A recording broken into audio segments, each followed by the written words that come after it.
Vamos a ver. em,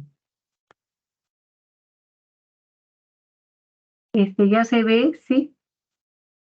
Sí se ve, doctora. Sí se ve la presentación. Bien, vamos a ponerla, ya está, en modo, y creo que acá, sí, me parece que ayer pude, aquí en este puntito, a ver, sí, no, fue aquí, y ya está, ahora sí, perfecto. Opciones de puntero, listo. Bien, por favor, está de más decirles de que pueden interrumpir en cualquier momento que no entiendan algo, porque la clase anterior y estas son importantes.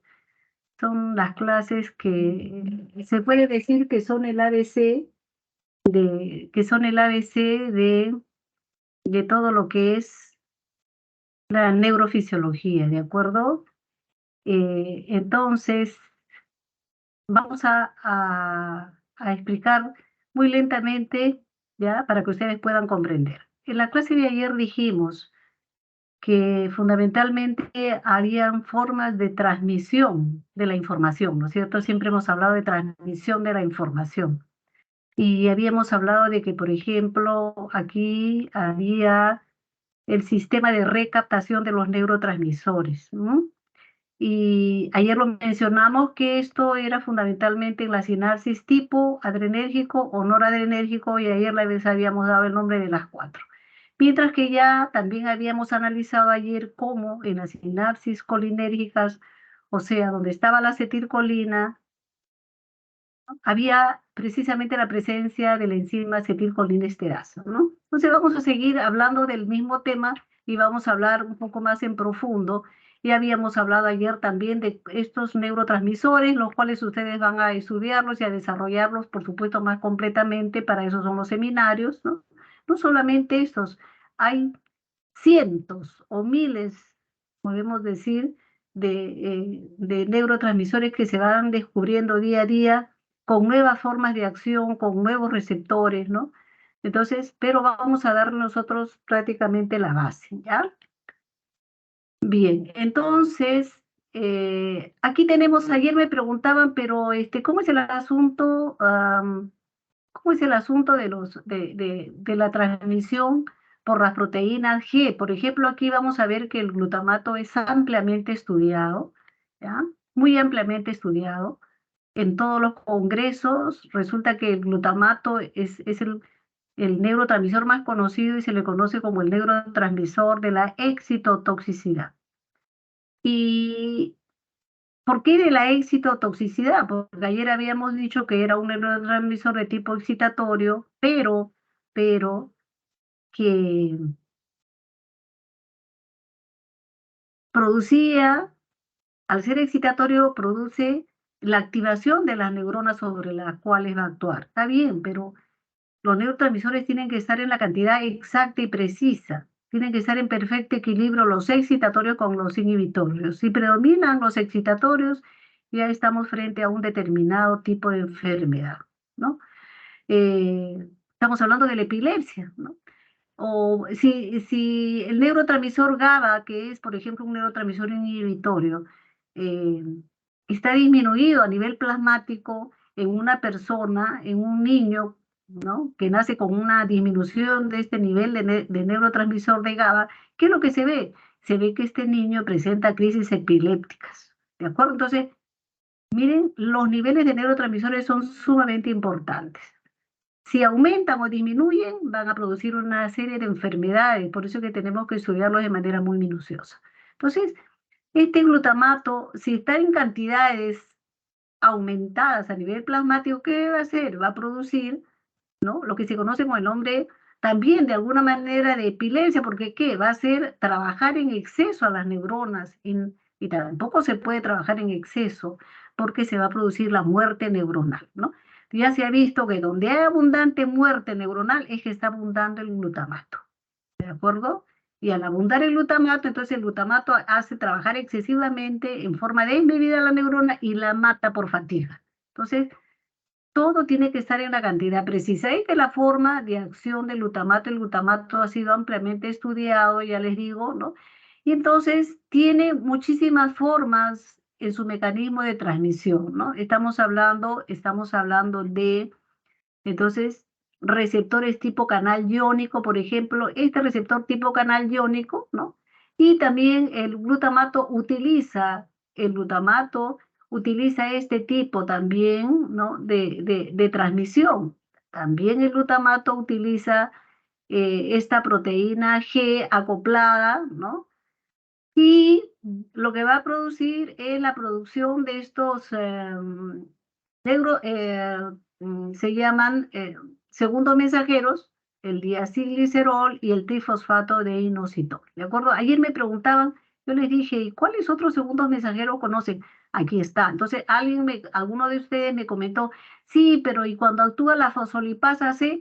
Bueno, pues este es un mecanismo de acción. Ustedes están viendo acá el neurotransmisor glutamato que está actuando sobre un receptor especial, diferente, y este receptor está acoplado con esta proteína G. Pero, entonces, cuando se une perfectamente este neurotransmisor con su receptor, lo que va a hacer es activar a esta proteína G y después de activar a la proteína G, entonces vamos a ver cómo esta, a su vez, esta proteína G activada va a activar a esta otra enzima que se llama la fosfolipasa C, y esto a su vez va a hidrolizar a los fosfolípidos de la membrana y esta hidrólisis va a ocasionar que se produzcan estos dos segundos mensajeros, el diacilglicerol y el trifosfato de inositol, ¿no? Que son dos segundos mensajeros, como puede ser el AMP cíclico o el GMP cíclico. ¿Pero qué hacen el diacilglicerol y el trifosfato de inositol? El diacilglicerol produce la fosforilación de una serie de proteínas y estas fosforilaciones, pues precisamente son procesos involucrados en el aprendizaje y la memoria. Esto se está utilizando continuamente por la neurona. Y también el trifosfato de inositol es un segundo mensajero que lo que hace es actuar sobre el retículo sarcoplásmico que está dentro de la neurona y va a hacer que el calcio que está guardado en el retículo sarcoplásmico salga aquí, ¿no? Salga a al citoplasma de la neurona y a producir una serie de procesos y reacciones que son calcio dependientes. Por lo tanto, también es sumamente importante este trifosfato de inositol. Entonces, vemos aquí al glutamato actuando a modo de proteína G. Este es el método de los segundos mensajeros. Ayer lo habíamos visto como también método metabotrópico, porque hay una serie de reacciones químicas hasta que finalmente se producen los segundos mensajeros. Y aquí tenemos este tipo de transmisión que es a través de canales iónicos, que es el más sencillo. Este demora mucho más, ¿no? Porque hay una serie de reacciones. Pero aquí, la llegada de este neurotransmisor glutamato, al unirse en este punto, abren los canales, ¿no? Se abren los canales de sodio y entonces el sodio penetra, ya ustedes saben, para despolarizar a la neurona posináptica y durante la repolarización sale el potasio. Entonces, este es el método más elemental que utiliza este glutamato y es una simple apertura, ¿no es cierto?, de este canal. Luego, acabamos complicando ya más el asunto y aparece un nuevo término que se llama el término de neuromoduladores. ¿A qué se llama neuromoduladores? Por ejemplo, este es un elemento que se llama zinc y que hay un punto de unión exacto para el zinc en este receptor. Este receptor es el famoso receptor AMPA, también le llaman quiscualato o cainato quiscualato, ¿no?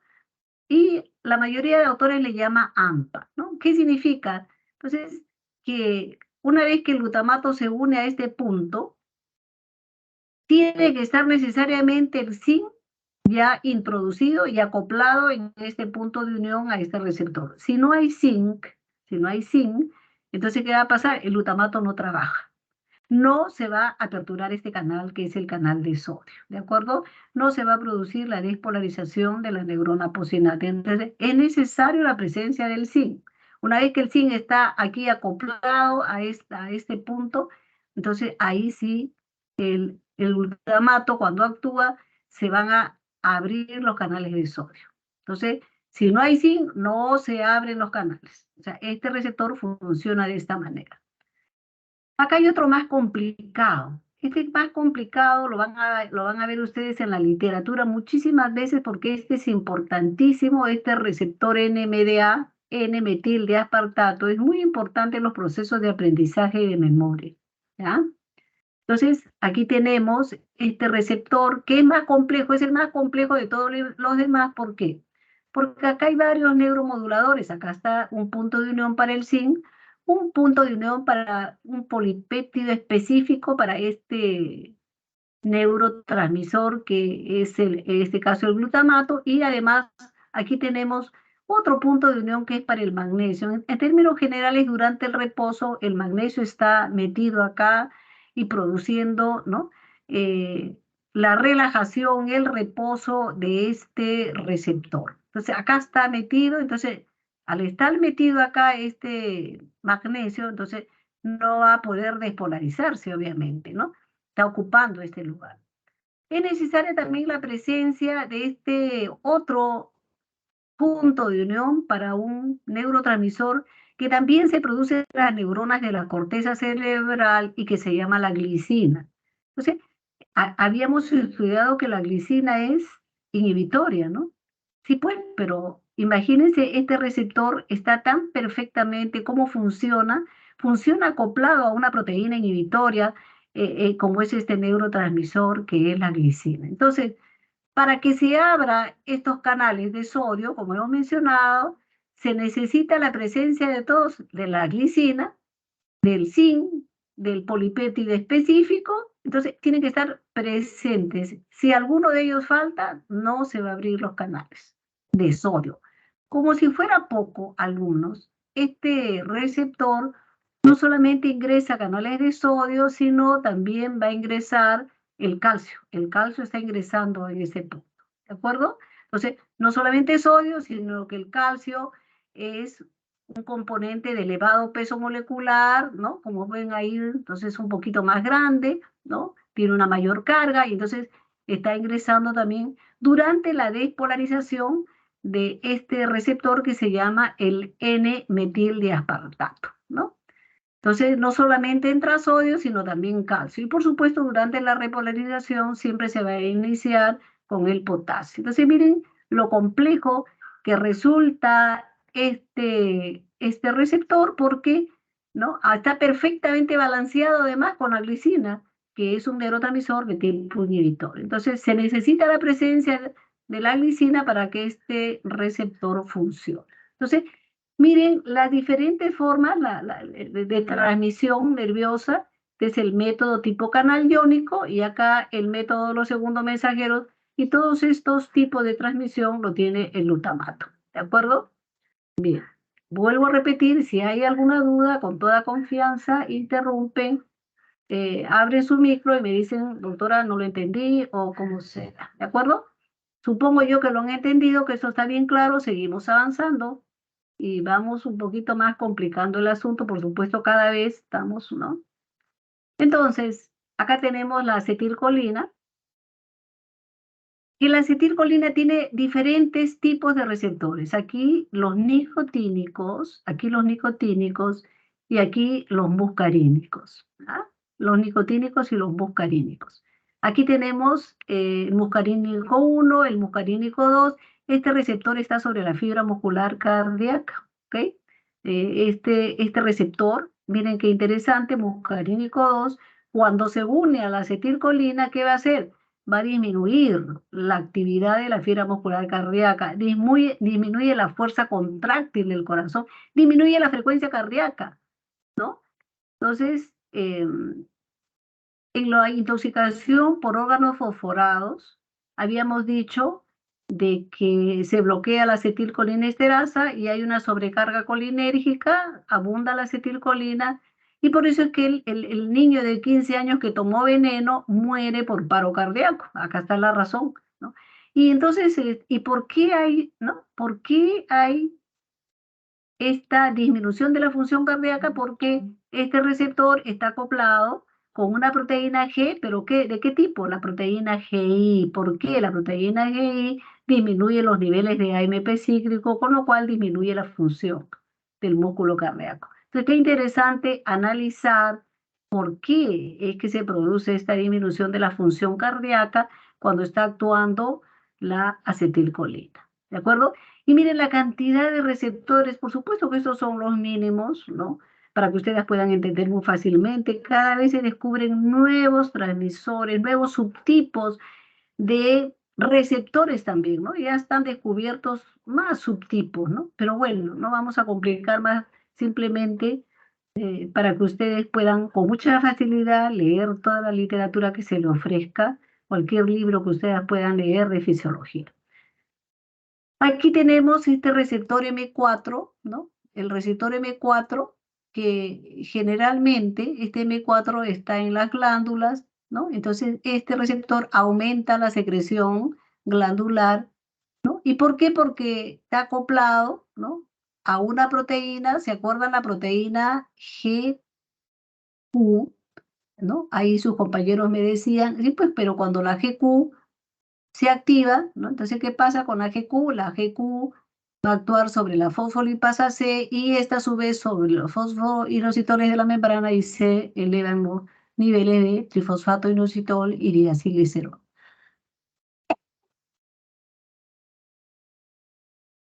Bien, así como tenemos muchos receptores de la acetilcolina, acá también tenemos otros receptores de la dopamina, ¿no?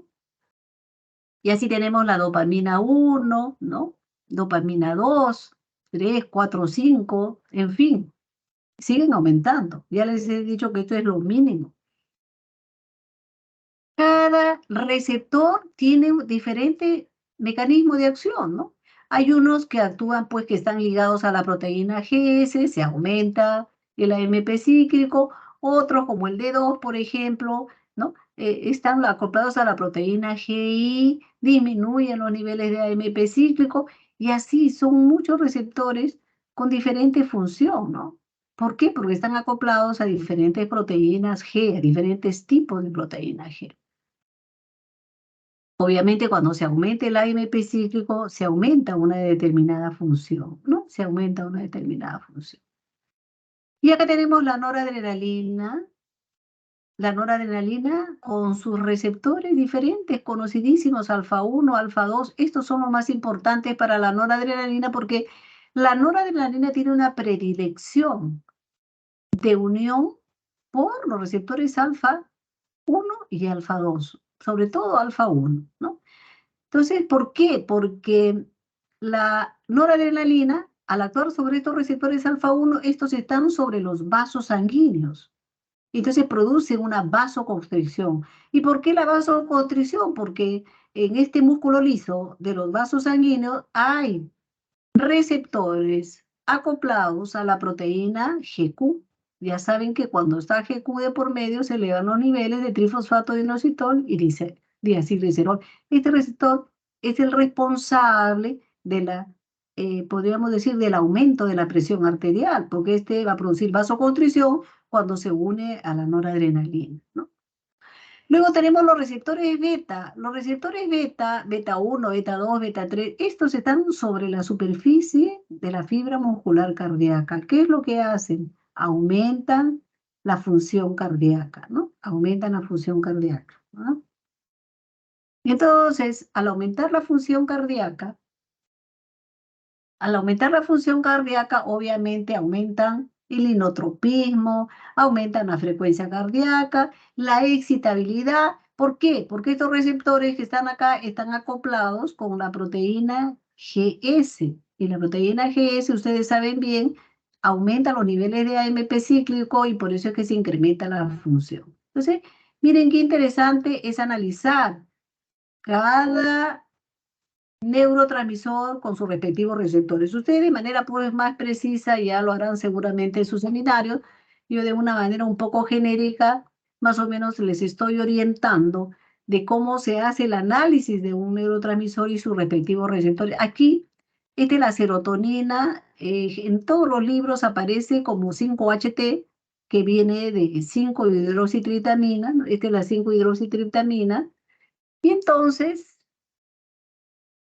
como ustedes pueden apreciar, la cantidad de receptores con subtipos, ya, el 1A, el 1B, el 1D, esta ha sido ampliamente estudiada, la serotonina. ¿Por qué? Porque la serotonina tiene muchísimas funciones.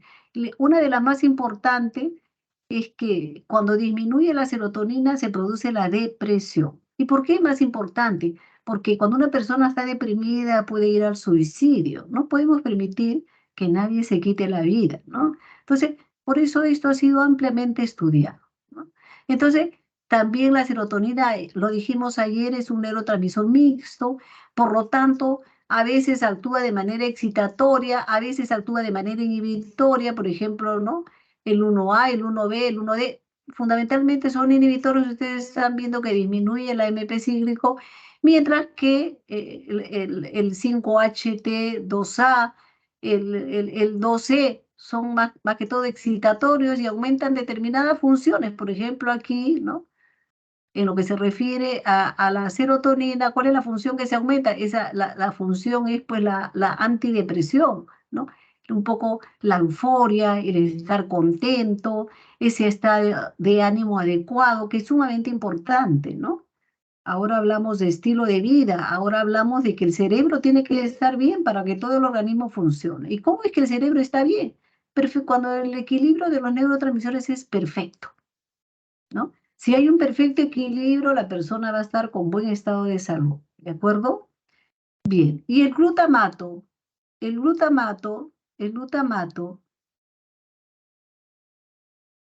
el neurotransmisor que ya lo hemos visto ampliamente, el famoso neurotransmisor de la excitotoxicidad, que si está muy aumentado va a hacer trabajar excesivamente las neuronas y las va a matar por exceso de trabajo, ¿no? Y hemos visto cómo tiene varias formas de acción: metabotrópico, la transmisión metabotrópica, la ionotrópica. Ya hemos analizado, ¿no? Al receptor AMPA, al kainato, al N-metildeaspartato, ya lo analizamos, y acá GABA, ¿no? El famoso GABA, que es tremendamente inhibitorio, ¿no? El GABA es un neurotransmisor que es muy parecido a la glicina. Es un tipo canal que cuando se abre, entonces, ¿qué pasa? Deja ingresar a los iones cloro. Y entonces el cloro, usted sabe que va a negativizar, porque el cloro es negativo. Si entra a la neurona, va a negativizar a la neurona y va a producir inhibición neuronal, ¿no? Y el GABA B, igualmente el GABA B tiene un mecanismo de acción inhibitorio, pero en este caso, ¿no? Un poquito más complejo, ligado, por supuesto, a unas proteínas GI, ¿no?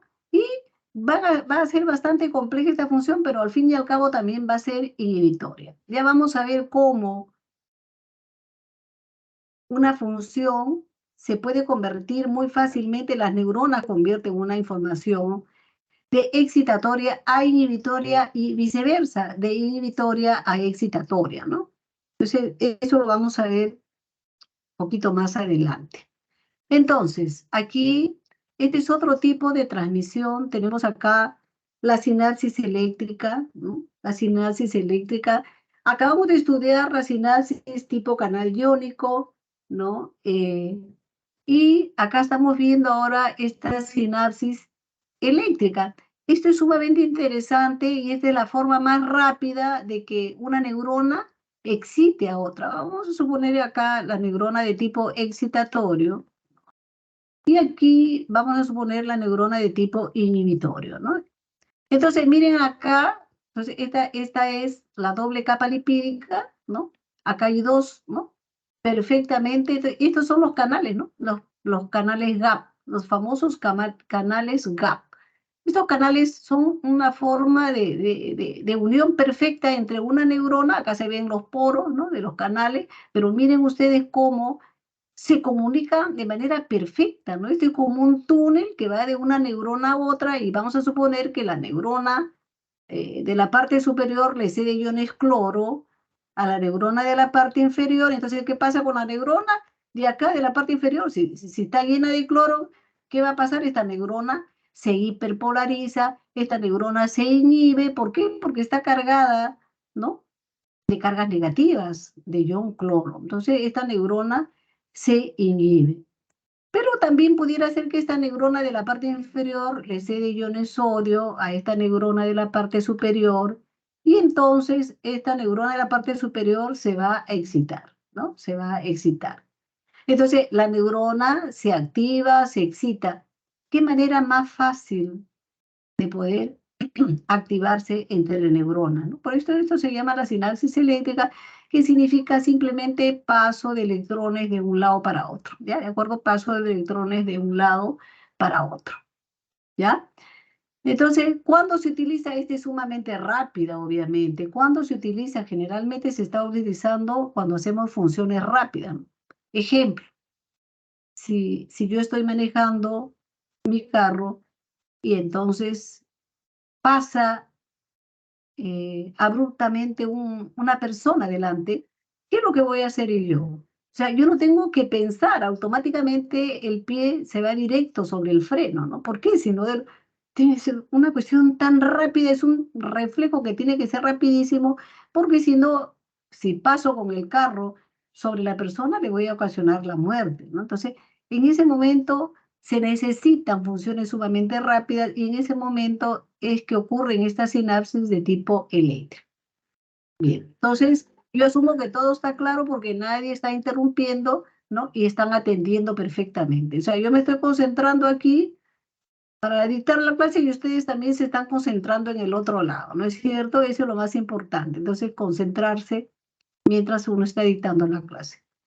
Repito, si hay alguna pregunta, me avisan. Entonces, acá está la diferencia entre una sinapsis eléctrica y una sinapsis química. Obviamente la eléctrica es sumamente rápida, no hay retardo sináptico, al retardo sináptico se considera pues cuando hay una sinapsis química, ¿por qué? Porque en la sinapsis química, en el área presináptica, están los neurotransmisores, ¿no? Recuerden que hay un espacio sináptico que hay que pasar, ¿no? Toda, ¿no? Y de ahí, del espacio sináptico, el neurotransmisor hace contacto con la neurona posináptica, con sus receptores. Todo eso toma un tiempo. Este tiempo es de por lo menos 3 milisegundos y va de 1 a 5 milisegundos. Esto es lo que se llama el retardo sináptico, ¿no? Que obviamente hay una serie de reacciones antes de que se produzca la acción, ¿no? Esto no existe en la eléctrica porque simplemente es paso de electrones de un lado a otro, ¿no? Y la eléctrica puede ser en ambas direcciones, mientras que la química es unidireccional, ¿no es cierto? Bien. Acá las aplicaciones clínicas, lo más importante ahora son las aplicaciones clínicas.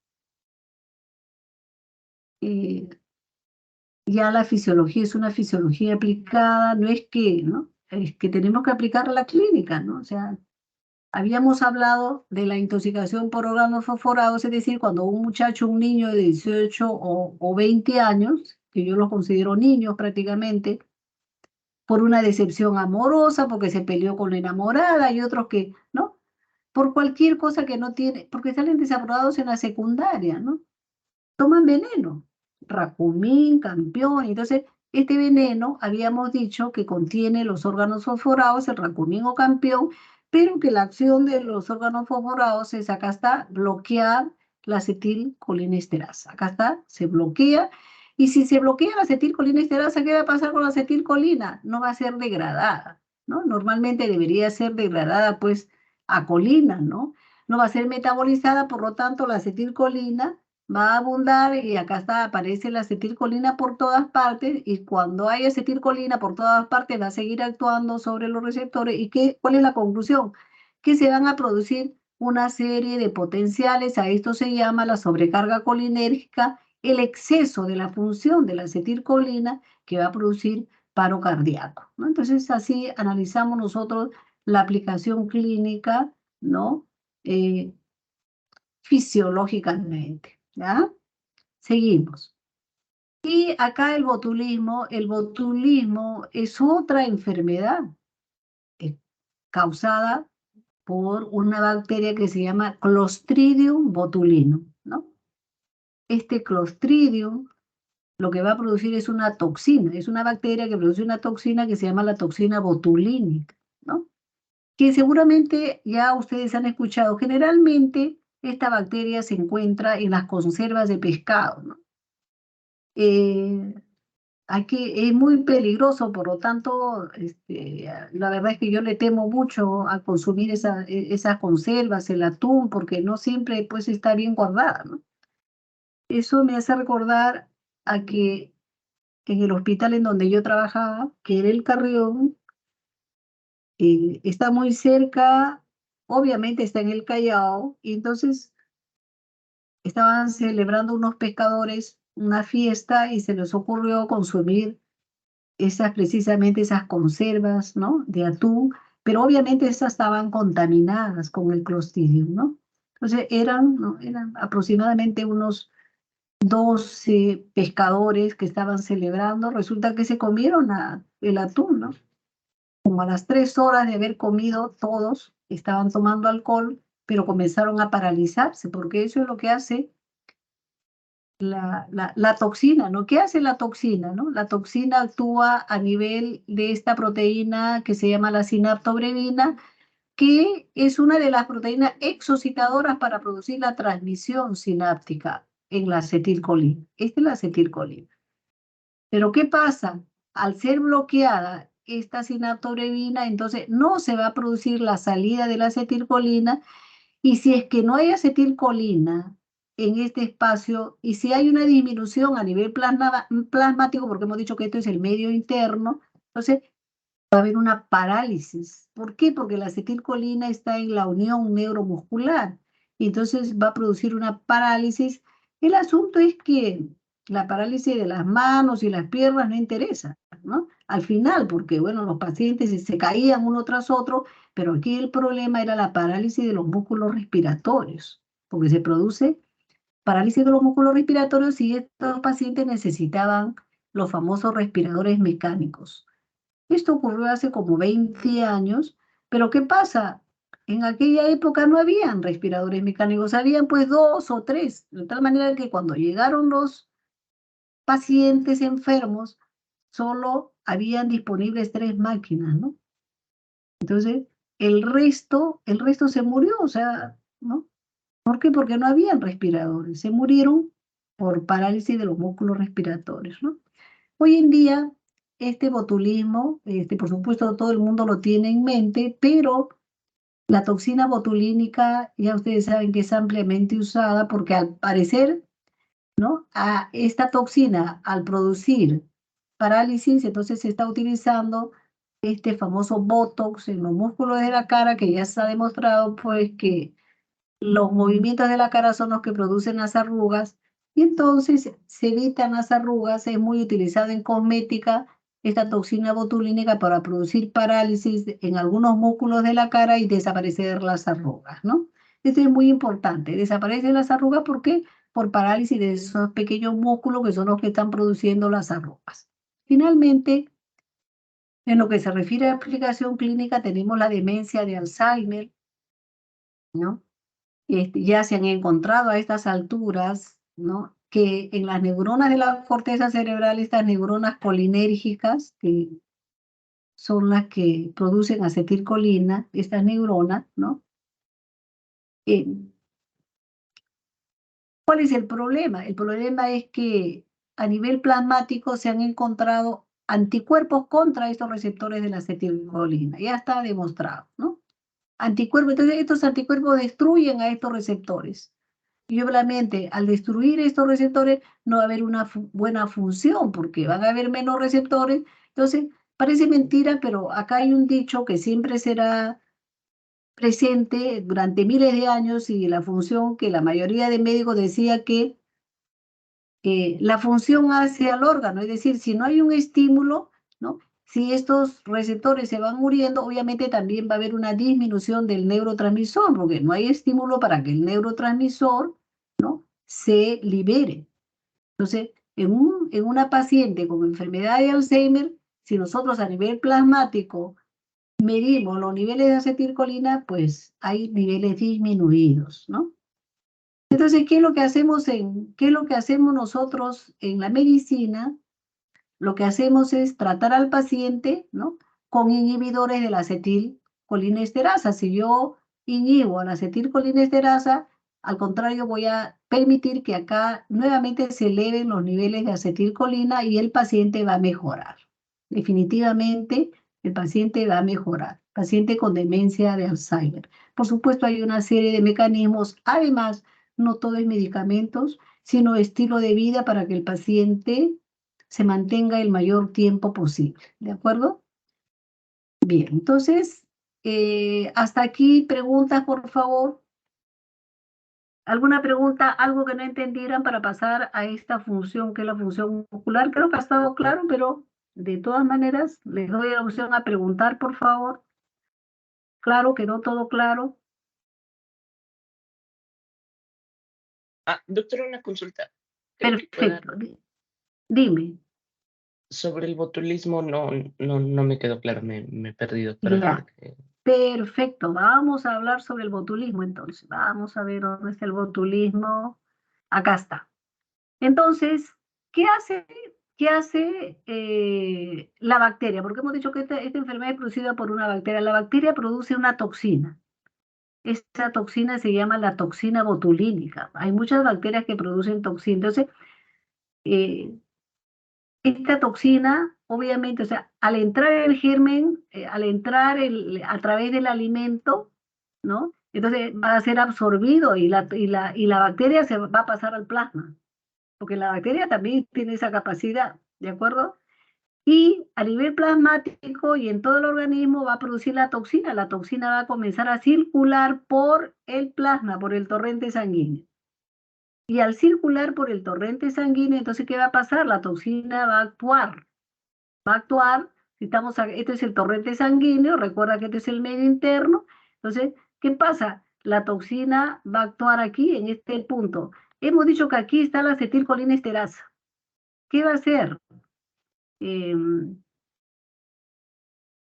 Vamos a ver, aquí estamos ya, ¿verdad que no te ha quedado claro? Y ya estamos aquí de noche. A ver, un momentito, ay, ya estoy yo que necesito otro cafecito. Yo sin café no voy. Entonces, a ver, por favor, ¿quién me hizo la pregunta? ¿Cómo te llamas? Franco, doctora. Franco. Entonces, vamos a explicarte el mecanismo. Entonces, anteriormente dijimos que cuando hay un potencial de acción, vamos a suponer que esta es una neurona que se activó. ¿Qué es lo que pasa normalmente? Normalmente se abren los canales de calcio, ¿no es cierto? ¿Te acuerdas? El calcio se fijaba a una proteína que era la sinaptotalmina, sí, pero esta a su vez activaba a esta proteína que está acá, que se llama sinaptobrevina. ¿Y para qué? ¿Para qué se activaban estas proteínas? Para producir la exocitosis y acá aparecía el neurotransmisor acetilcolina. ¿De acuerdo, Franco? ¿Hasta ahí estamos bien? ¿Sí? Sí, doctora. Ya. Entonces, ¿qué hace la toxina botulínica? La toxina botulínica, ¿no? Está por todo el torrente, ¿no? Por todo el torrente circulatorio, ¿de acuerdo? Y la toxina va a ingresar a la zona presináptica. Acá hay una serie de canales, tú estás viendo que acá está el canal de calcio, la toxina también ingresa en este punto, ¿y qué va a hacer?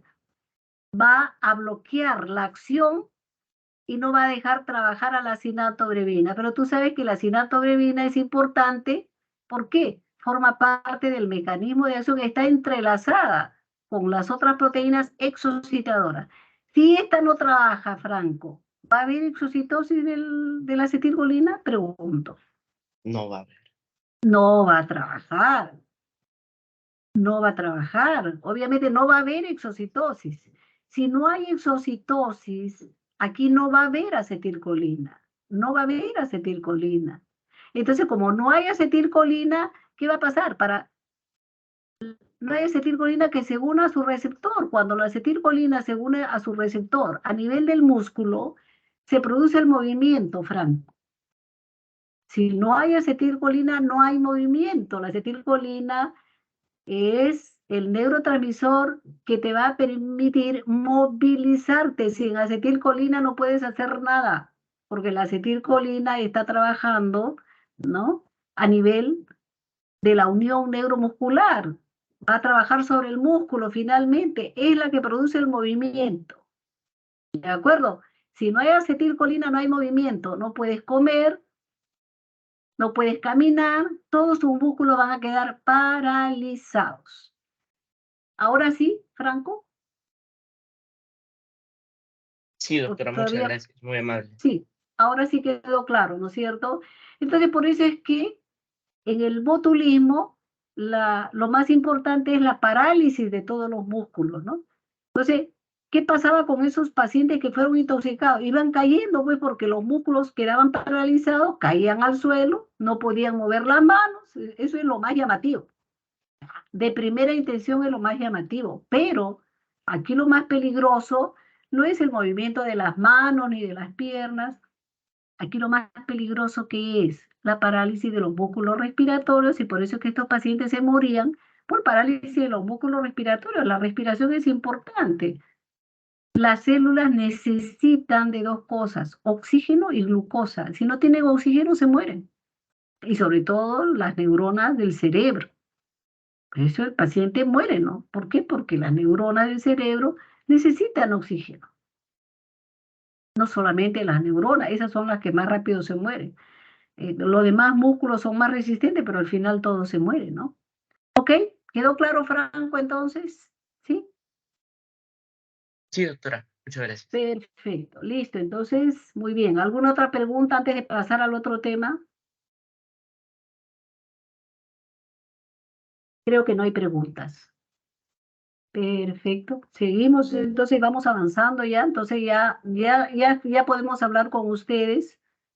Ya podemos hablar con términos neurofisiológicos. Eso es importante. Conforme ustedes van avanzando en los capítulos, obviamente van aprendiendo nuevas funciones y ahora van a aprender la función muscular, ¿no? Entonces ya pueden hablar ustedes entonces de potenciales neuronales, ya podemos hablar de activación neuronal, de inhibición neuronal, cómo una neurona se inhibe porque ingresa abundante cloro, ¿no? Ingresan cargas negativas, ¿no? Dentro de la neurona, entonces la neurona se inhibe, o como una neurona se excita porque ingresan grandes cantidades de cargas positivas, como puede ser el sodio.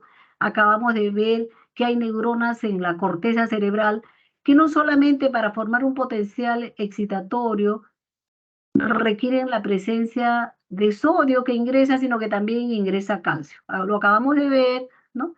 Sobre todo cuando la neurona tiene este receptor que se llama N-metil de aspartato, ¿no? El NMDA, ¿no? Bien, entonces ahora vamos a pasar a la función muscular muy rápidamente, porque de todas maneras tenemos que hablar de músculo porque acabamos de ver cómo es que el neurotransmisor acetilcolina mueve al músculo. ¿Y qué importante es la acetilcolina? La acetilcolina es uno de los neurotransmisores más importantes porque nos hace mover, ¿no? Bien, entonces necesitamos explicar cómo funciona la acetilcolina sobre el músculo. Entonces vamos a ver lo que es la función muscular y bueno, entonces tenemos aquí esta fibra muscular, tenemos esta fibra muscular, ¿no? Y tenemos acá esto que parece un panal de abejas, ¿no es cierto? Que ustedes están viendo, que se llama el retículo sarcoplásmico. A mí me gusta mucho esto porque, ¿no? Aquí se guarda el ion calcio, alumnos. En el retículo sarcoplásmico de todas las células se guarda el ion calcio, pero sobre todo aquí, ¿no? En esta fibra muscular, ustedes están viendo la fibra muscular, ¿no? Están viendo la fibra muscular. Entonces, aquí abundante calcio metido dentro, pero acá ven unas estructuras sumamente importantes. Miren acá, esto que parecen unos tubos y que tienen la forma de T, miren acá, estos se llaman los tubos T. ¿Por qué son tan importantes? Pero miren estos tubos T cómo salen, miren acá cómo salen a la superficie, miren acá, este es la membrana del músculo, el sarcolema, miren cómo el tubo T está llegando acá. ¿Por qué? ¿Por qué llega acá? Porque a través de ese tubo T, esto se va a unir perfectamente con otra fibra muscular y van a formar unos canales tipo, canales GAP, que forman las neuronas. ¿Por qué es importante? Porque el calcio y el potencial de acción va a difundir, va a pasar de una célula, o sea, de una fibra muscular a la otra fibra muscular. Qué importante es eso, porque vamos a ver cómo funciona el músculo. Y no solamente el músculo esquelético que lo estamos revisando, tipo cuádriceps, sino la mayor parte de músculos funcionan así, el músculo liso, también muy parecido a la función del músculo cardíaco, aunque el músculo cardíaco tiene sus propias particularidades. El asunto es que a mí me interesa mucho esto porque, repito, el potencial de acción y el ion calcio va a difundir por estos tubos, ¿de acuerdo? Va a difundir por estos tubos, ¿ya? Entonces, ¿qué otra cosa importante? Acá miren acá una gran cantidad de mitocondrias. Ustedes saben que ¿no? Las mitocondrias son ricas en ATP, obviamente. ¿Por qué? Porque el ATP es el que da la energía, ¿no? Y que la consume muchísimo la fibra muscular, por eso es que está cargada de mitocondrias. Se requiere para el trabajo muscular, que es muy intenso, de abundante consumo de ATP. Por eso que acá las mitocondrias están en forma abundante, miren, ¿no? Este es muy interesante. Luego, las fibras musculares más conocidas, por decir las archiconocidas para ustedes, son la miosina, la estamos viendo acá, que son las moléculas más pigmentadas, ¿no? Y que acá hay un punto de unión porque se traslapan, o sea, se superponen, ¿no? Estas son alargadas, pero se superponen unas con otras, ¿no? Y forman acá una línea, esta es la línea M, y acá estas moléculas más claras, con la coloración hematocilina y eosina, esta molécula más clara, aquí se están uniendo en este punto, y acá esta unión se ve más oscura, y esto es lo que se llama la línea Z, y se dice que la unidad funcional del músculo es la sarcómera, estamos viendo acá la sarcómera, ¿no? La sarcómera, estamos viendo acá, ¿se dan cuenta? Y se dice que es la unidad funcional. Ahora vamos a ver por qué entre dos líneas Z, ¿no? Está la unidad funcional. Vamos a ver ahora a mayor aumento. Entonces, creo que quedaron muy en claro lo que a mí me interesa muchísimo es esta conexión con la fibra muscular, que es una conexión perfecta. Por acá se dice que por acá difunde el potencial de acción del músculo, ¿ya? A ver, vamos a ver entonces cualquier cosa que no esté clara me avisa. Entonces aquí llegando la motoneurona alfa, lo que les decía, esta es la motoneurona alfa que está en el asta anterior de la médula, ya lo habíamos dicho la clase pasada, está llegando y acá vemos, ¿no? Llegando esta terminación nerviosa, esto le llaman también botón terminal, algunos le llaman la placa terminal, otros le llaman la unión neuro, y acá está el músculo, ¿no? Unión neuromuscular, miren acá, aquí la presencia de la acetilcolina, abundante la acetilcolina, y la acetilcolina acá está lista para unirse con su receptor. Acá están los receptores nicotínicos, ¿se acuerdan? Nicotínicos, ¿no? Los colinérgicos nicotínicos están listos para unirse con la acetilcolina. Esta unión neuromuscular se comporta tal cual una simple sinapsis tipo canal. Entonces, habíamos dicho, a estas alturas esto está súper conocido por ustedes. Vuelvo a repetir, sin embargo, que a nivel de la unión neuromuscular, la llegada de un potencial de acción de tipo despolarizante, ¿qué va a hacer? La motoneurona alfa descarga, se activa. Esta es una motoneurona alfa con su acción y está llegando en este punto. ¿Qué va a hacer? La llegada del potencial de acción abre, ¿qué habíamos dicho? Los canales de calcio, y el calcio ingresa. Entra aquí a esta zona, ¿para qué? Para movilizar a las vesículas sinápticas que contiene acetilcolina.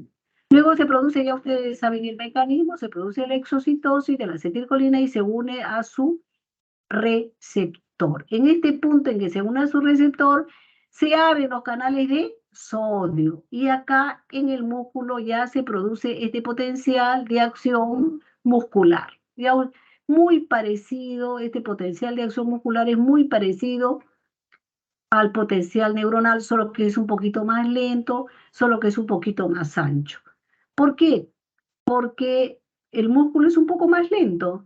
Entonces, la duración de este potencial de acción, a pesar de que tiene la misma forma, ¿no?, de despolarización y la repolarización, pero demora, la duración es de 2 a 4 milisegundos, mientras que el potencial neuronal, ¿no?, es un poquito más breve, dura de 0,5 hasta 2 milisegundos, mientras que el otro es mucho más, demora más, de 2 a 4 milisegundos. Entonces, miren acá lo que les decía. Entonces, justo para complementar lo que les decía, ¿no?, llega un potencial de acción. Entonces, en el momento en que llega acá un potencial de acción, se abren los canales de calcio, acá está muy bonito, acá está, el calcio ingresa, ¿para qué? Para movilizar a las vesículas sinápticas, ¿no? Y acá ya se está produciendo la exocitosis de la vesícula sináptica de acetilcolina, ¿no? Miren acá, y cómo la acetilcolina se dirige a sus receptores tipo canal iónico. Entonces, acá el canal está cerrado porque todavía no se ha unido, pero acá en este punto ya se unió. Entonces, en el momento en que se une, se abren los canales de sodio, ¿ok? Y el sodio, acá está ingresando el sodio. Entonces, el ingreso de sodio, ¿qué significa? Que acá se va a formar un potencial de acción. ¿De acuerdo, alumnos? ¿Hasta ahí está claro? ¿Sí? Franco, ¿está claro? Sí, doctor. Está claro, ¿no? Pero ahorita vamos a complicar un poquito más este asunto. Entonces, hasta aquí lo entiende. Entonces, miren la cantidad de receptores. Pero, ¿qué pasa? Un solo canalcito produce, ¿no?, produce un pequeño ingreso de iones sodio. Sí, pero miren cuántos canales hay acá. 1, 2, 3. Cada canalcito va a ingresar un poquito de sodio. Al final, acá por ejemplo veo 1, 2, 3, 6 canalcitos de sodio. Estos van a formar lo que se llama el potencial de placa, o potencial, como le llaman los americanos, el motor en plate, ¿no? Este es el potencial de placa, que es muy pequeñito, alumnos. Este potencial es muy pequeñito. Este potencial mide, y eso sí lo pueden escribir, mide 50 microvoltios, ¿Se dan cuenta? 50 microvoltios. Sí, pero un microvoltio es la milésima parte de un milivoltio. O sea, un milivoltio tiene 1000 microvoltios. Entonces, miren qué pequeñito, porque se entiende, pues estos son canales, pues, microscópicos. Entonces, la entrada de ion sodio también es un ingreso microscópico. Este forma un potencial pequeñito, pero aquí viene el asunto. Entonces, aquí se despolariza, entonces aquí se forma, ¿no? Acá comienza, ¿no?, a producirse un potencial de acción, que es el potencial de placa, también se llama de placa, que es pequeñito, le he dicho que mide 50 microvoltios, pero ese es el potencial que comienza a difundirse por los tubos T. Acá tenemos, ¿no?, el tubo T, y miren acá cómo se propaga por los tubos T, y entonces este potencial que se forma, porque acá llegó, un potencial es corriente eléctrica, ¿no?, cuando se forma. Ese potencial difunde hacia la otra fibra muscular, y la otra fibra muscular se va a activar también. Entonces, basta que una fibra muscular se despolarice para que las demás también. ¿Por qué? Porque miren acá hay un corte muy interesante. Si alguno de ustedes ha comido un buen sancochado, entonces, ¿no?, ustedes lo que ven es que cuando les dan un buen trozo de sancocho, ven cómo las fibras musculares están bien pegaditas unas a otras, ¿no? Y se entiende, esto puede ser, por ejemplo, el músculo cuádriceps. Acá está llegando el axón de una motoneurona alfa, y miren cómo va llegando con todos sus botones, ¿no? El axón de una motoneurona alfa, con todas las fibras. Miren acá los botoncitos, si están viendo, hagan un esfuerzo con los ojos, acá se ven los botoncitos llegando, ¿no? Y entonces, acá los botones, ¿no?, llegando a diferentes fibras musculares, esos son los, ¿no? Acá se van a formar los potenciales en placa. Entonces, en la literatura ustedes van a encontrar que una neurona, es decir, una motoneurona alfa o una neurona motora, como le llaman los autores, más las fibras musculares a las cuales inerva esa neurona se llama, ¿no?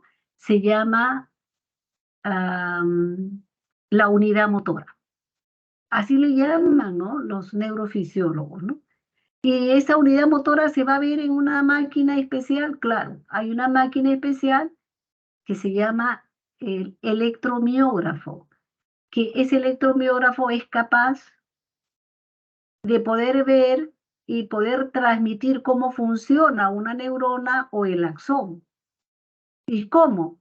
Magnificando todas las señales, todo esto que se está viendo acá, incluso cómo trabaja esta máquina.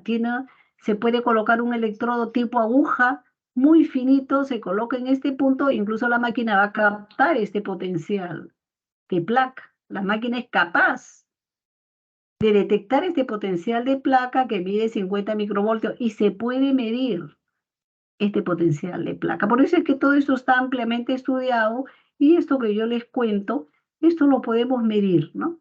En vivo y en directo. O sea, acá, repito, una unidad motora, o sea, una neurona, una motoneurona alfa con todas las fibras musculares a las cuales inerva y a esto se le llama unidad motora. Muy interesante, como pueden ver, ¿no? Acá las fibras musculares unidas perfectamente unas a otras. Por eso es que basta que una fibrita se despolarice para que todas en cadena se van a despolarizar porque el potencial va a difundir a través de los tubos T, ¿no? El potencial de acción y no solamente el potencial de acción, sino hemos dicho que también el ion calcio comienza a discurrir por ¿no? Por los tubos T, ¿de acuerdo? Entonces vamos a ver seguidamente, acá está, a mayor aumento, lo que les decía, una neurona que se ha activado, ¿no? Que produce descarga la acetilcolina acá, ¿no? La unión terminal, ¿no es cierto?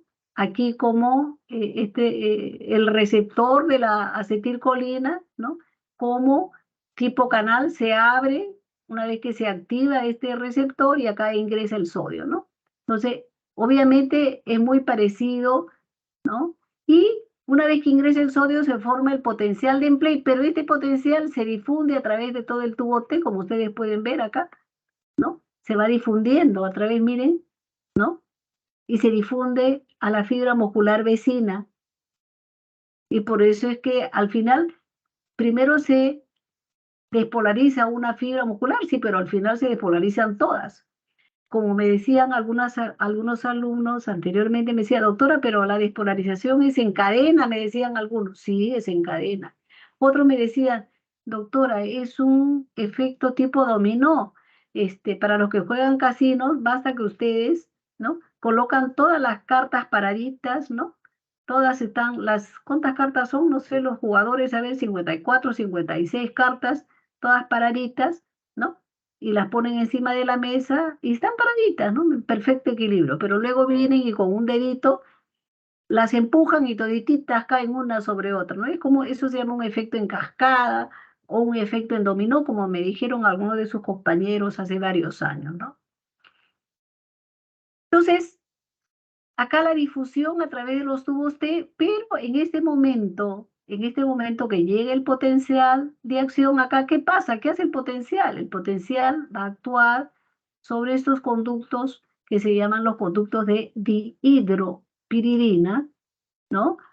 Estos canales de dihidropiridina se van a activar porque acá llegó el potencial de acción, entonces de inmediato se van a abrir, ¿para qué? Para que salga el ion calcio, se abren estos conductos de dihidropiridina y el calcio aparece aquí. ¿Para qué aparece el calcio? ¿Qué hace el calcio? El calcio es importantísimo porque se va a unir, es el inicio de la contracción muscular, se va a unir a una proteína que se llama la troponina C, que la vamos a ver seguidamente. Una vez que se produjo la contracción de la fibra muscular, después de toda contracción debe haber un momento de relajación, eso es en el músculo esquelético. Entonces, esta relajación se caracteriza porque en este momento el calcio va a ser bombeado nuevamente y guardado en el retículo sarcoplásmico, ¿no? A esto se le conoce como el nombre también de bomba de calcio, ¿no? en el momento en que el calcio está regresando al retículo sarcoplásmico, ¿no? Bien, entonces creo que está todo claro hasta aquí, seguimos avanzando, si nadie me dice nada, entonces vamos a ver cómo funciona al final todo esto. Vamos a tratar entonces de hacer unidad con todo lo que hemos hecho. Y acá lo que les diría el potencial de acción del músculo, muy parecido al potencial neuronal, nada más que lo único que lo diferencia es que es más lento, de 2 a 4 milisegundos, mientras que el potencial neuronal esto es de 0,5 a 2 milisegundos. Entonces, por eso que muchas veces los potenciales neuronales son tipo aguja y se le llama también spikes, porque son, al tener menor duración, a veces aparecen como unas agujitas, ¿no? Y se le llama spike al potencial neuronal. Y bueno, ya creo que ustedes han estudiado el músculo esquelético, creo que al músculo cardíaco ya lo han estudiado, me parece. Entonces, ya saben que es mucho más lento el músculo cardíaco, ya saben por qué, ¿no? Porque acá hay ingreso de calcio que demora, ¿no? Entonces, esta fase de meseta hasta que finalmente hay la salida de potasio, entonces todo el potencial es sumamente lento y mide de 150 a 300 milisegundos. Entonces ahí la diferencia, ¿no? Entre el músculo esquelético y el músculo cardíaco, ¿no? Y acá, entonces, ya uniendo toda esta información, ¿no? ¿Qué es lo que hacemos? Acá vemos tranquilamente, ¿no? Las moléculas alargadas de miosina, acá las de actina, ¿no? Y prácticamente antiguamente no se sabía esto, se pensaba que era la actina, las moléculas de actina eran las que se contraían. ¿Por qué? Porque cuando el músculo se contraía desaparecían estas, ¿no? Estas moléculas de actina y aparentemente era que la actina se había contraído porque no existían, ¿no? En esa época no existían buenos microscopios. Ahora ya se sabe que no, simplemente es el deslizamiento, ¿no? Desaparece porque se deslizan unas sobre otras y aparentemente desaparecen, ¿no? Las moléculas de actina, ¿no? Acá la línea Z, obviamente de la sarcómera, obviamente cuando el músculo está contraído, la sarcómera tiene menor longitud y cuando está relajado, la sarcómera tiene mayor longitud. Aquí esto es muy interesante porque acá la disposición, ¿no? De las moléculas de actina y aquí las moléculas de miosina que tienen unas cabezas que se mueven, son unas cabezas móviles que pivotean, eso se llama el mecanismo de pivot. ¿Qué significa pivot? Que comienzan a traccionar, ¿no? Se comienzan a mover y traccionan y las van llevando a las moléculas de actina, las van deslizando, ¿no? Entonces, ese es el mecanismo de pivoteo de estas moléculas de las cabezas de miosina, ¿no? Vamos a ver entonces cómo es esto más a mayor aumento. Bueno, acá al máximo aumento, estas proteínas alargadas, la actina, aquí la tropomiosina, a manera de soguilla, aquí es de la molécula de troponina, como estamos viendo. La troponina tiene tres partes. La esta troponina tiene la fracción T. Esta fracción T está unida a la tropomiosina, ahí lo están viendo, en el reposo. La fracción I está unida perfectamente, acá está, a la actina. Y la fracción C está libre porque esta fracción C es la que se va a unir al ion calcio. Esta es la que inicia todo el trabajo muscular, como vamos a ver, ¿no? Entonces, seguidamente, vamos a ver, durante la relajación muscular, tenemos aquí lo que les decía, la cabeza de la miosina, acá el punto de unión para el ATP, ¿no? Tiene un punto, esta es la que se consume todo el ATP, por favor. La miosina es la que consume el ATP. ¿Por qué? Porque es la que está realizando el trabajo. Este movimiento de pivoteo, este movimiento requiere, pues, ¿no? Requiere la presencia del ATP, ¿no? Entonces, aquí la molécula de actina, ¿no? ¿En qué consiste? Y acá ya está lista la troponina, que es con su fracción C, lista para unirse al calcio, ¿no? Acá está en el reposo no está unida al calcio, por lo tanto es más ligera. Aquí en el reposo la T, la fracción T, unida fuertemente a la tropomiosina y acá cubriendo la unión, los puntos de unión entre miosina y actina. Miren acá esto, ¿no? ¿De acuerdo? Perfectamente, ¿ya? Perfectamente. Entonces, vamos a ver, esta es la etapa de relajación muscular, la etapa de contracción muscular. Acá perfectamente ya comienzan a pivotear, miren las cabezas móviles, ¿no? En este punto, ¿qué pasa? ¿Por qué se produce este movimiento? ¿Cuál es la fisiología de este movimiento? ¿No? Entonces, ¿qué pasa? Después que la motoneurona alfa se despolariza, hemos dicho cómo llega el potencial de acción al músculo, cómo se inunda este potencial de acción, inunda todo el músculo y actúa, hemos dicho, sobre el retículo sarcoplásmico que libera el ion calcio, ¿no? A través de estos conductos de dihidropiridina, y acá está el calcio, por eso aparece. Entonces, primero tiene que despolarizarse la motoneurona alfa y después, ¿no? Al despolarizarse se produce todo este proceso de transmisión en la unión neuromuscular en que el potencial de acción se mueve desde la neurona hasta el músculo y acá aparece el ion calcio. El ion calcio de inmediato se une a la fracción C de la troponina, con lo cual esta fracción C, por supuesto, cambia su configuración, ya se vuelve una molécula mucho más pesada porque tiene adherida al ion calcio y en ese momento de cambio de la configuración ese mayor peso molecular hace que se lateralice la tropomiosina. Al lateralizarse, deja descubiertos los puntos de unión, entonces comienza la cabeza de la miosina a traccionar a las moléculas de actina, ¿no? Eso es lo que se llama la contracción muscular, ¿no? Entonces, y acá el consumo, por supuesto, ¿no? Consumo de ATP, ¿no? Al consumirse el ATP, por supuesto, luego se libera pues el ADP más la presencia de este fósforo, ¿no? Entonces aquí, en resumen, todo lo que hemos hecho hasta ahorita, cómo se genera el potencial de la placa terminal a nivel del músculo. ¿Se acuerdan? El potencial pequeñito, ese potencial sumamente pequeñito, ¿no? Se genera el potencial de placa terminal. Luego se genera el potencial de acción, lo dijimos, cómo se suman todos estos potenciales, ¿no? Y cómo este potencial, que era de 4 de microvoltios, que tenía aproximadamente 50 microvoltios, imagínense si yo voy, vamos a ver, si yo voy para atrás y comienzo a sumar, había ahí una, ¿no? Imagínense el músculo cuádriceps que tiene muchísimas fibras pegaditas unas a otras. Entonces, ¿qué va a pasar?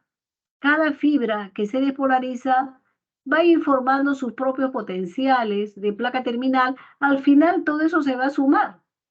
Esa suma de los potenciales, ¿no? Genera lo que se llama el potencial de acción, que es mucho más grande.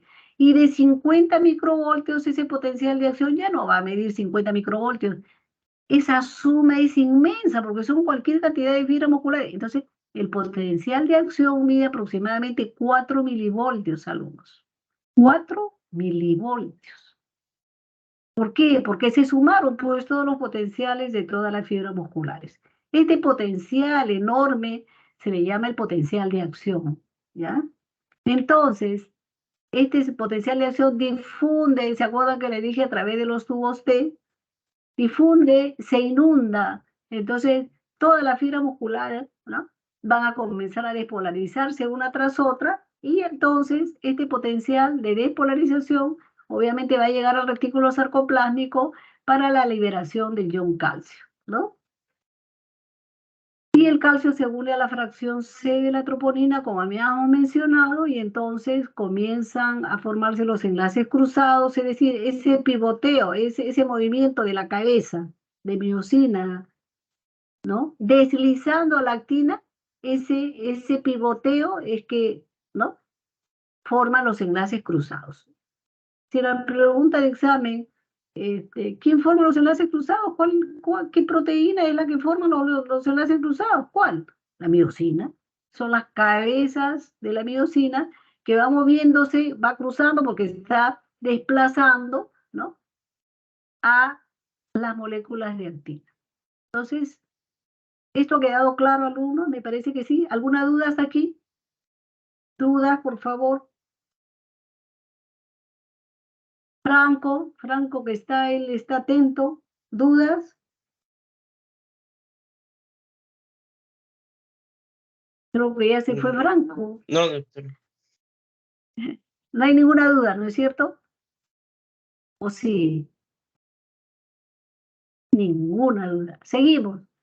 Entonces, cuando se trata del músculo esquelético, a diferencia de otros músculos, como el músculo liso, que forma parte de los intestinos o el músculo liso de los vasos sanguíneos, es diferente, ¿no?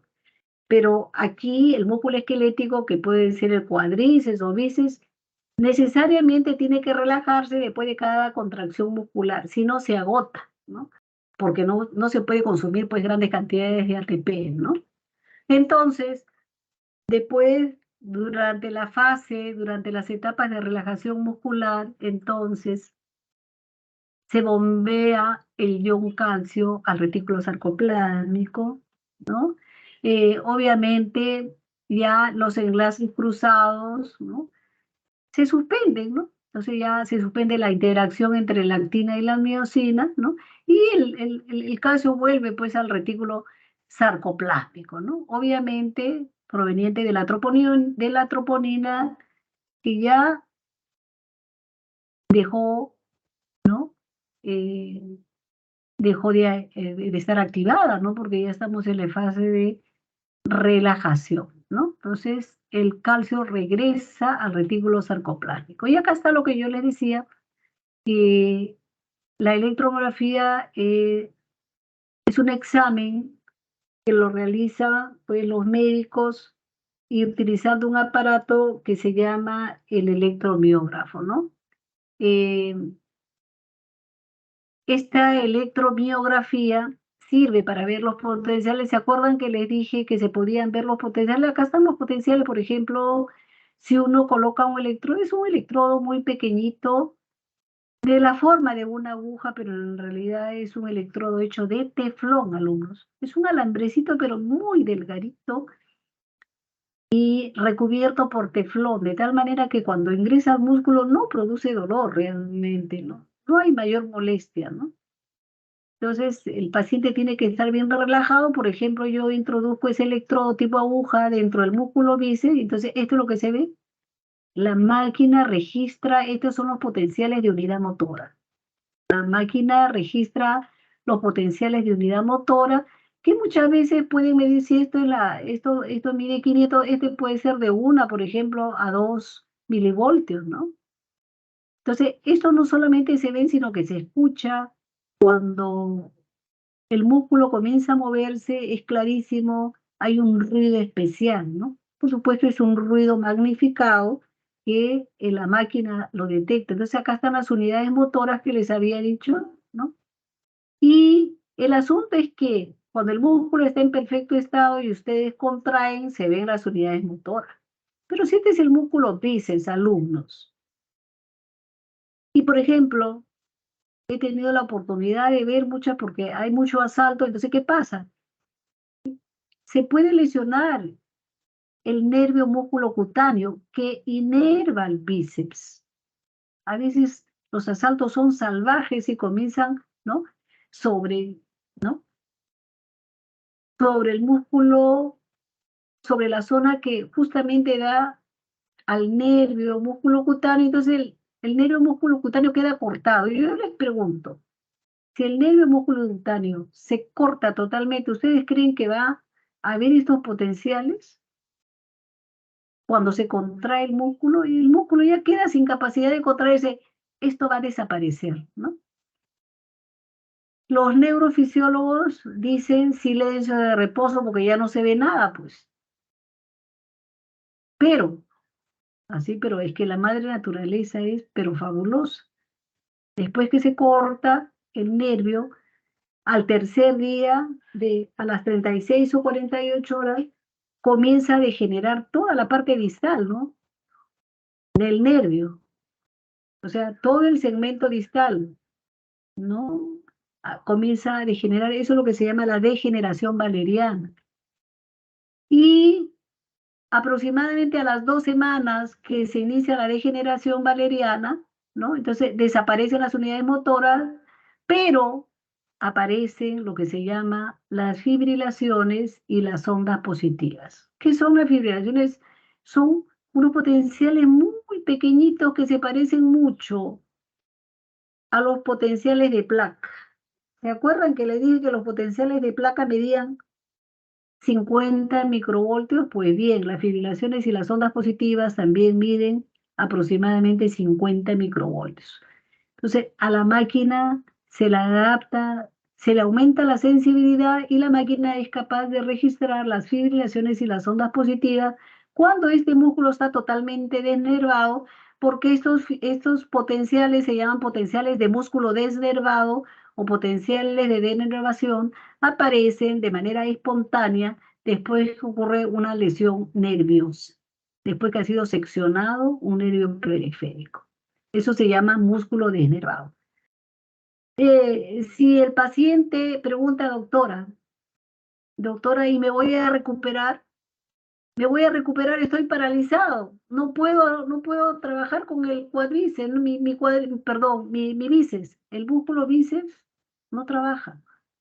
¿Qué tenemos que hacer? Hacerle este examen, demostrar que hay una lesión y decirle, señor, necesito una operación porque le han cortado totalmente el nervio músculo cutáneo, pero después de la operación no hay problema porque la operación significa unir los cabos proximal y distal de esa sección del nervio y luego el nervio va a comenzar a crecer de manera espontánea desde el corte hasta llegar a su músculo a la velocidad de 1 a 2 milímetros por día. Creo que eso quedó claro. Entonces, ¿los pacientes se recuperan? Sí, se recuperan. Simplemente hay que darle el tratamiento adecuado. Y ahí está lo que les decía, ¿no? Esta es la motoneurona alfa. Hemos hablado mucho de la motoneurona alfa. Algunos autores la llaman la neurona motora periférica para los que leen mucha literatura, ¿no? O segunda neurona motora también la llaman. Entonces va directamente al músculo, ¿no? ¿No? Entonces, esta neurona motora se encuentra pues en el asta anterior, ¿no? Si estamos a nivel del asta anterior, del segmento medular L4, esta neurona se está dirigiendo ¿a dónde? Al músculo cuádriceps. El cuádriceps depende, ¿no? Del segmento medular L4, de la raíz L4 fundamentalmente. Pero ¿qué pasa si hay un corte en el nervio del cuádriceps? El nervio del cuádriceps tranquilamente también se corta muchas veces, ¿no? El arma blanca o cualquier accidente corta, acá está, ¿no? Entonces, en este punto, ¿no? Se retrae el cabo distal, se retrae el cabo proximal. Por eso digo, si la lesión es total, el neurocirujano o el cirujano tiene que entrar a unir este punto. ¿Para qué? Para que luego comience a crecer el nervio para llegar a su músculo. Si no se realiza la unión, pues el nervio no va a crecer porque no hay por dónde, tiene que estar unido perfectamente y comienza, ¿no? Comienza, después de la degeneración valeriana, porque primero se destruye toda la proteína del citoesqueleto del axón, pero una vez que se une estos dos puntos, ahí comienza lo que se llama la regeneración valeriana, o sea, comienza a crecer el nervio, repito, a la velocidad de 1 a 2 milímetros por día y le decimos al paciente, señor, usted se va a recuperar, esperemos que su nervio crezca, hay que tener paciencia, ¿de acuerdo? Entonces, eso es lo que se llama una lesión nerviosa periférica. ¿Preguntas hasta aquí, alumnos? ¿Preguntas? ¿Ninguna? ¿Todo claro?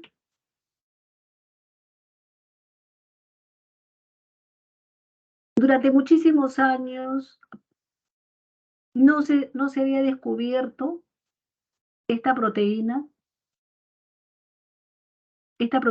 que se llama distrofina.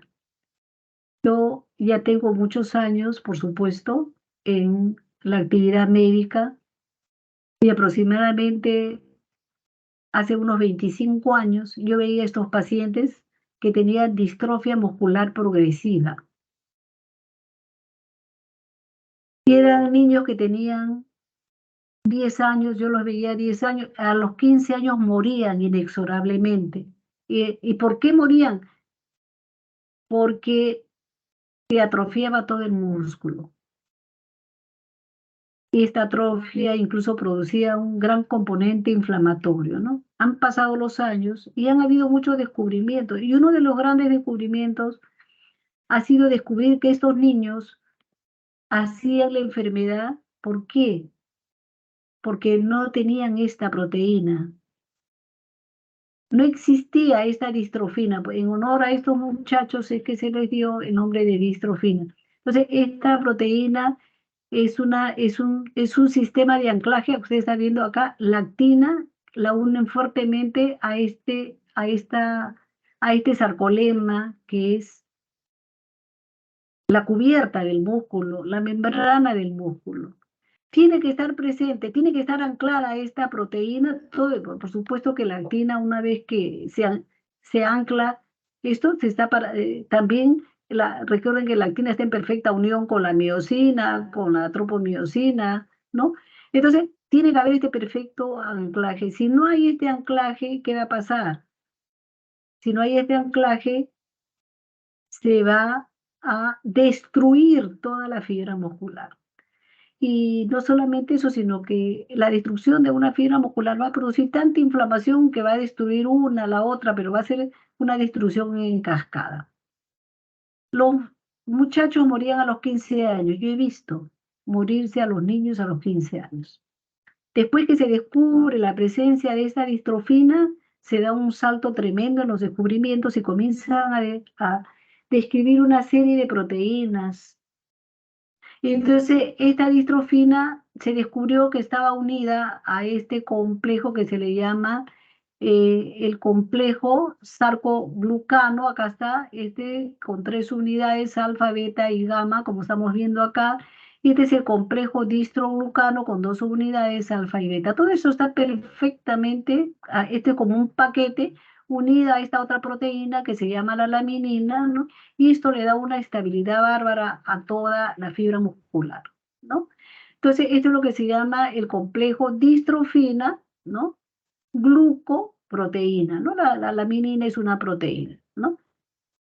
Entonces, este fue el gran descubrimiento de esta proteína. Luego, después de esto, han habido grandes descubrimientos de que no solamente existen estas proteínas que ustedes conocen, sino dentro del citoplasma de la fibra muscular existen muchísimas otras proteínas que se van descubriendo cada día, ¿no? Y por supuesto que si una proteína no está presente en la fibra muscular, entonces tenemos una enfermedad. ¿Y cómo se llama esa enfermedad? Simplemente la denominaremos miopatía. Miopatía significa pues enfermedad del músculo, ¿no? Entonces, parece mentira, pero todo tiene que ser perfecto dentro de la fibra muscular, ¿no? Porque si hay una presencia normal, ya estamos hablando de enfermedades, ¿no? Si abunda una proteína, ¿no? Por ejemplo, hay nuevas proteínas que se han descubierto, ¿no? La titina, la merosina, ¿no? La melanina, en fin, muchísimas. Que si estas proteínas están disminuidas, aparece una miopatía. Que si están aumentadas, aparece otra miopatía. En fin. Bien, entonces una vez que hemos estudiado el músculo, vamos a ir a los reflejos. Necesitamos estudiar al músculo porque si no, ¿cómo puedo explicar los reflejos, no? Entonces, ¿cómo es que se produce un arco reflejo desde el punto de vista fisiológico? Porque todo el mundo lo conoce, ¿no? Creo que hasta los vecinos conocen lo que es un reflejo. Saben que cuando se utiliza un martillito de percusión, obviamente, y se da un golpecito sobre el músculo patelar, se va a producir un reflejo, ¿no? Es de la práctica que vamos a hacer, ¿no? Cuando tengan que ustedes ir al laboratorio, ¿no? Y acá tenemos, eh, esta es una parte importante, una parte importante del reflejo. Vamos a ver, vamos a describir primero cómo es que se produce un reflejo. Entonces, aquí tenemos lo que es el músculo cuádriceps SEA, porque este es un esquema SEA, este es el músculo cuádriceps, y lo estamos haciendo para que sea más didáctico, ¿no? Entonces, ¿qué va a pasar? En el músculo cuádriceps, estos son los músculos agonistas o protagonistas del cuádriceps, y los que están atrás los músculos de la corva, glicer, semitendinosos son los músculos antagonistas, ¿no? Entonces, ¿qué pasa? Nosotros vamos a percutir aquí el tendón con este martillito neurológico y generalmente lo vamos a hacer en posición sentada, el paciente encima de la camilla, en posición sentada, y vamos a ver que cada vez que percutimos se estira este músculo cuádriceps, se estira, ¿de acuerdo? Este estiramiento del músculo cuádriceps va a estirar también. Acá hay un uso que se llama el uso neuromuscular, que ya lo habíamos visto, me parece, en la clase pasada, y se estira el uso neuromuscular. Al estirarse el uso neuromuscular, acá hay una fibrita que está enrolladita al uso y que se llama la fibra 1A, y entonces acá mecánicamente se va a despolarizar esta fibra, se abren los canales de sodio en esta fibra y comienza a viajar el potencial de acción, que ya lo habíamos visto, me parece, en la clase pasada, y entonces ustedes van a ver este potencial de acción viaja aquí, ¿no? Y va a saltar a esta motoneurona, que es la motoneurona alfa. Ya ustedes, ya sabemos cómo, ¿no? Acá se produce la transmisión de este impulso nervioso. Al llegar a la motoneurona alfa, esta motoneurona alfa va a llegar también al mismo músculo cuádriceps, pero va a llegar a la placa motora o la unión neuromuscular para producir el movimiento. Acabamos de ver cómo se produce el movimiento. Se miren acá la motoneurona alfa que se despolariza, ¿no? Acá en la unión neuromuscular se transmite este potencial nervioso al músculo, y el músculo, ya sabemos que primero el músculo se despolariza, se forma el potencial de acción y luego se produce el movimiento. Ya lo habíamos visto hace un momento. Cómo es que el músculo se mueve, y así, esta es la forma como se produce este reflejo, ¿no? Pero acá hay una cosa sumamente interesante. Entonces, acá se produce la contracción del músculo cuádriceps. Como respuesta es la contracción, pero el estímulo será la relajación del músculo cuádriceps. Entonces, ¿qué va a pasar?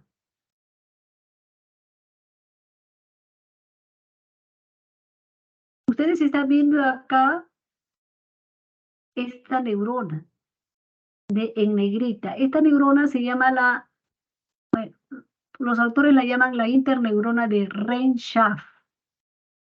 Esta también simplemente la pueden como la interneurona que libera glicina.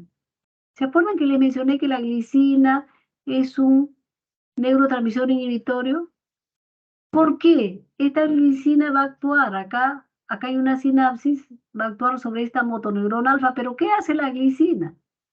La glicina, cuando actúa sobre la motoneurona alfa, va a abrir los canales de cloro y esta neurona se va a inundar de cloro, esta neurona se va a inhibir, y por eso es que al estar inhibida va a producir la relajación de los músculos antagonistas. ¿De acuerdo, alumnos? ¿Está claro esto? Porque esto es importante que lo entiendan.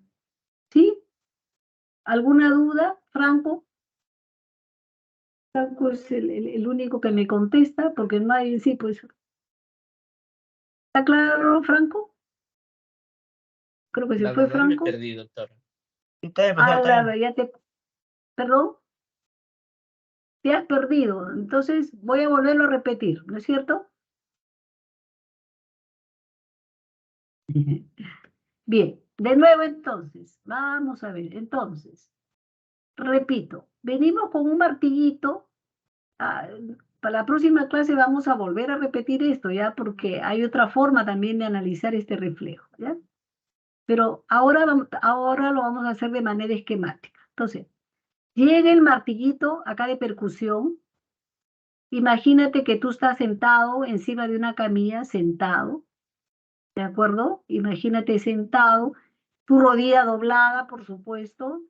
Y entonces tú llegas aquí a este punto y das un golpe. En este momento que estás dando un golpe, ¿qué va a pasar? el músculo lo vas a tensar acá, ¿no? Si tú das un golpe, lo llevas acá, y entonces, ¿qué pasa? Esta parte se estira. Al estirarse acá esta fibra muscular, se estira el huso muscular. Y se va a despolarizar esta fibra nerviosa. A ver, vamos a ver, entonces, esta fibra, esto lo vamos a llevar al máximo aumento.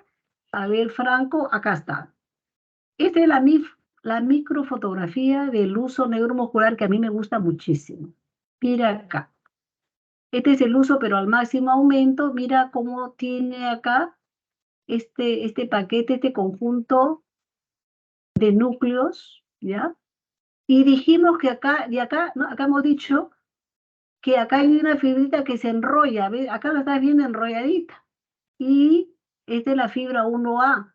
¿Qué pasa si tú vienes con un martillo, estiras toda la fibra, estiras todo el uso, y qué va a pasar? La fibrita mecánicamente se va a estirar, se va a desenrollar y mecánicamente se van a aperturar los canales de sodio, y acá tienes este punto. En este punto se produce la despolarización de esta fibra aferente. Mira, acá también hay otra fibra, también, ¿no? Entonces, acá va a haber una despolarización y acá se genera el potencial de acción, que se está yendo ¿a dónde? Se está yendo, esta es la parte aferente, se está yendo a la médula. ¿De acuerdo? Entonces, a ver, vamos a ver al otro lado para que lo entiendan. Entonces, acá está. Entonces, ya, esta es la fibrita que está enrolladita en el uso, y acá, al desenrollarse, se despolariza, y acá se forma un potencial de acción despolarizante, y el despolarizante comienza a viajar, pues, a saltar de nodo a nodo, hasta que llega a hacer sinapsis con la motoneurona alfa. ¿De acuerdo?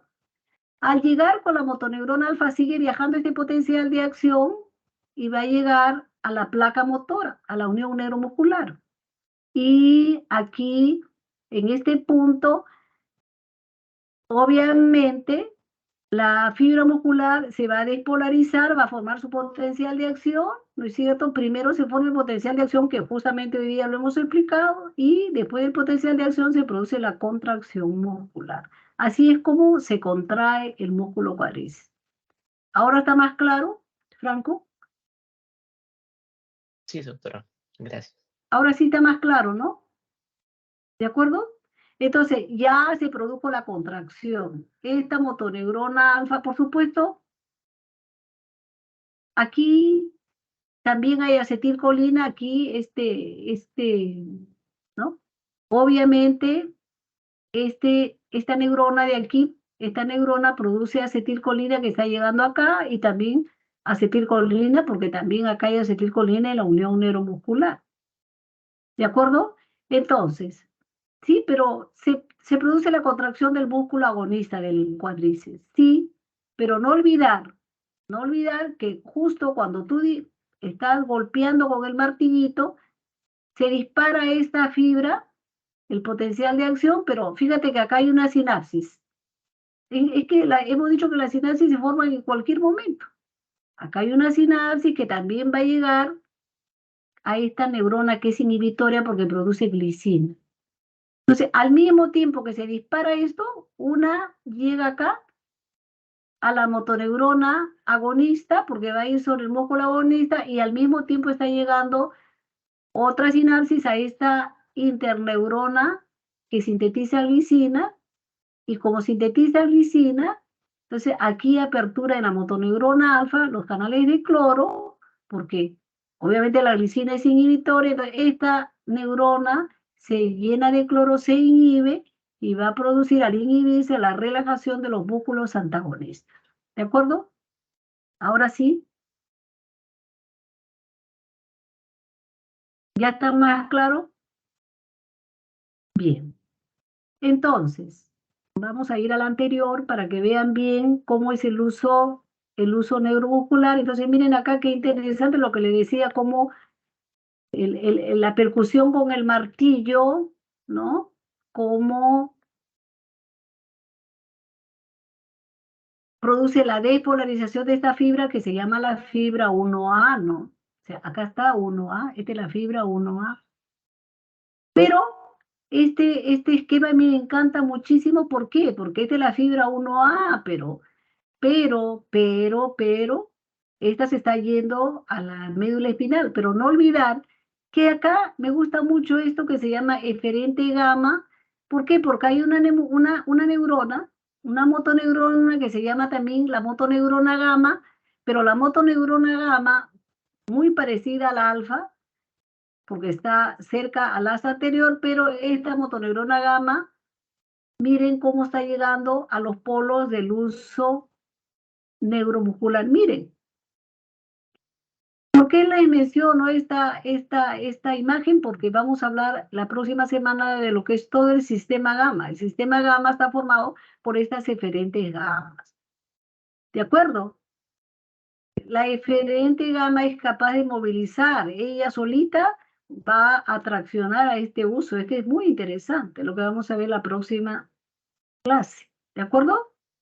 Bien, solo para mostrarles, esto lo van a tener, por supuesto, para que ustedes lo vean. Revísenlo hasta mañana, es muy interesante. Revisen, por favor, porque mañana vamos a hablar de esto, pero más ampliamente. Hoy día simplemente estamos hablando de este arco reflejo, cómo es que, ¿no? Cómo es que se produce, ¿no? La contracción del músculo cuádriceps durante el reflejo, ¿no? Porque el reflejo significa que cuando el músculo se contrae, se da una especie de patadita, ¿no? La contracción del músculo produce la extensión de rodilla. Esa extensión de rodilla significa una patadita.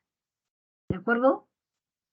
Entonces, cuando este músculo se contrae, necesariamente los otros músculos se tienen que relajar. Se contrae el agonista, sí, pero se relaja el antagonista. Los antagonistas están pues en la parte posterior del muslo. Estamos hablando de qué? Bíceps, semitendinoso, semimembranoso. ¿Listo? ¿Ahora sí quedó claro?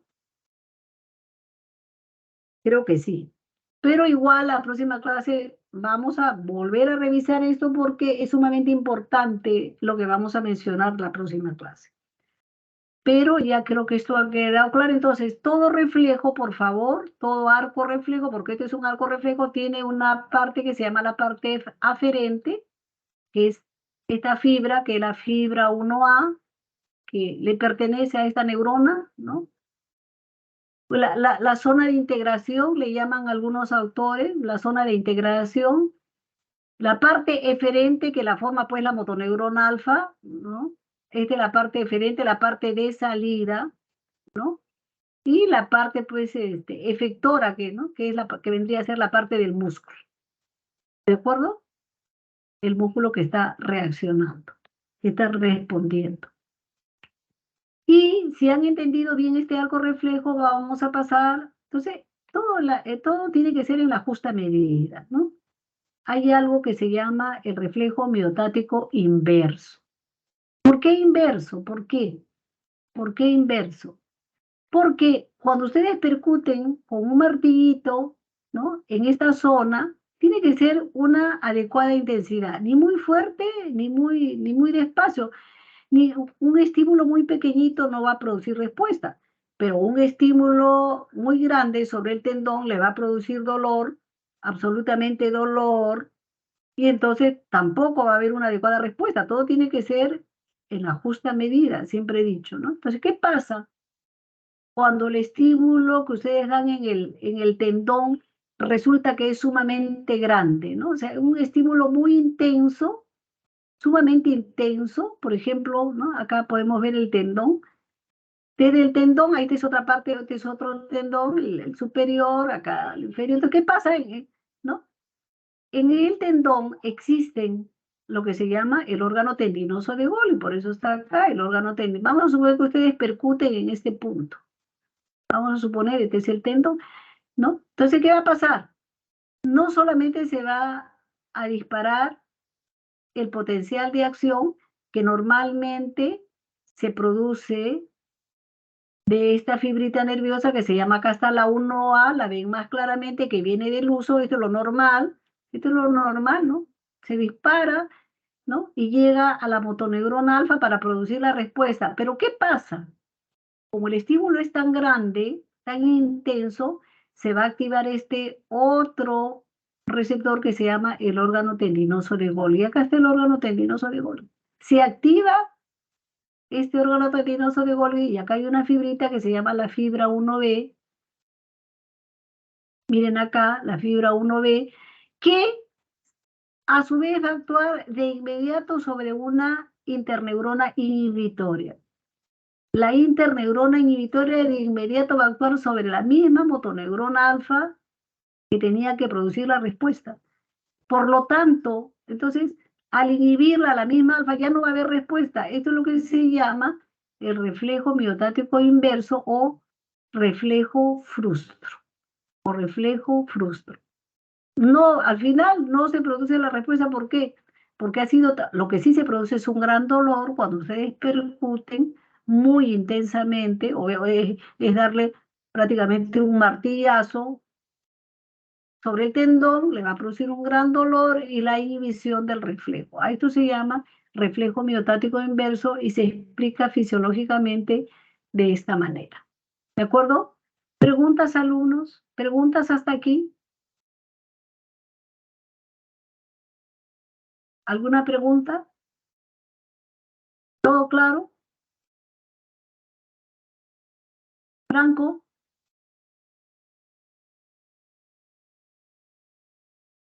¿Listo? Entonces, si no hay preguntas, estamos listos para terminar la presentación.